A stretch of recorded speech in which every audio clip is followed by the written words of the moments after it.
Everyone, எல்லாரும் எப்படி இருக்கீங்க? இன்றைக்கி நம்ம கிச்சனில் ப்ரான் வறுவல் எப்படி செய்கிறதுன்னு பார்க்கலாம். அதுக்கு நான் இன்றைக்கி 1/2 kg ப்ரான்ஸ் எடுத்திருக்கேன். இதோட ஸ்பைஸ் பவுடர்ஸ் எல்லாம் ஆட் பண்ணிடலாம். மிளகாத்தூள், இன்க்ரீடியன்ஸோடைய அளவெல்லாம் டிஸ்கிரிப்ஷன் பாக்ஸில் கொடுக்குறேன், செக் பண்ணிக்கோங்க. தனியாத்தூள், மஞ்சள் தூள், கரம் மசாலா, மிளகுத்தூள்,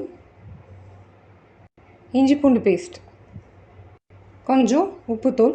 இப்போ இது எல்லாத்தையும் நல்லா மிக்ஸ் பண்ணிவிட்டு ஒரு 15 to 20 minutes இது நல்லா ஊறட்டும். நல்லா மிக்ஸ் பண்ணிட்டோம். இப்போ இது ஒரு 20 minutes ஊறட்டும்.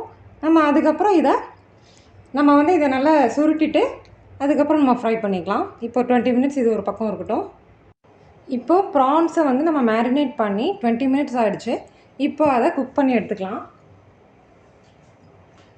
ஃபஸ்ட்டு இது நல்லா குக் ஆகட்டும். நம்ம தண்ணி எதுவும் ஆட் பண்ண வேண்டாம், ஏன்னா அந்த ப்ரானில் இருக்கிற வாட்டரே அந்த ஜூஸே நம்மளுக்கு போதும். இது நல்லா குக் ஆகி வந்ததுக்கப்புறம் தான் அதுக்கப்புறம் நம்ம தனியாக ஃப்ரை பண்ணுவோம். இப்போ இது லோ ஃப்ளேம்லேயே நல்லா குக் ஆகி வரட்டும். இப்போ பார்த்திங்கன்னா ப்ரான் நல்லா குக் ஆகிடுச்சு. ஸ்டவ் ஆஃப் பண்ணிட்டு நம்ம ப்ரான்ஸை ஃப்ரை பண்ண ஆரம்பிச்சிடலாம். பேன் ஹீட் ஆகிடுச்சு, ஆயில் சேர்த்துடலாம். நான் இன்றைக்கி கோகோனட் ஆயிலில் தாங்க ஃப்ரை பண்ணுறேன். ஆயில் ஹீட் ஆகிடுச்சு, கருவேப்பிலை சேர்த்துக்கலாம். கொஞ்சம் ஸ்லைஸ்டு ஆனியன்ஸ், ஒரு க்ரீன் சில்லி ஸ்லிட்.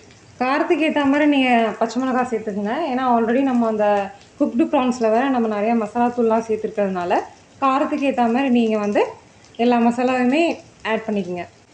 நீங்கள் நல்ல எண்ணெயில் கூட ஃப்ரை பண்ணிக்கலாம். நான் இன்றைக்கி தேங்காய் எண்ணெய் எடுத்திருக்கேன். இப்போது வெங்காயம் நல்லா ப்ரௌனிஷாக ஆகிடுச்சு. குக் பண்ணி வச்சுருக்க ப்ரான்ஸை அதில் ஆட் பண்ணிடலாம். ப்ரான்ஸ் ஆட் பண்ணிவிட்டோம், நல்லா மிக்ஸ் கொடுத்துடலாம். இப்போ நல்லா மிக்ஸ் கொடுத்துட்டோம். கொஞ்சம் அந்த மசாலா ஸ்மெல்லாம் போகிற வரைக்கும் லோ ஃப்ளேம்லேயே ஒரு 5 minutes இருக்கட்டும். அதுக்கப்புறம் நம்ம ஸ்டவ் ஆஃப் பண்ணிடலாம்.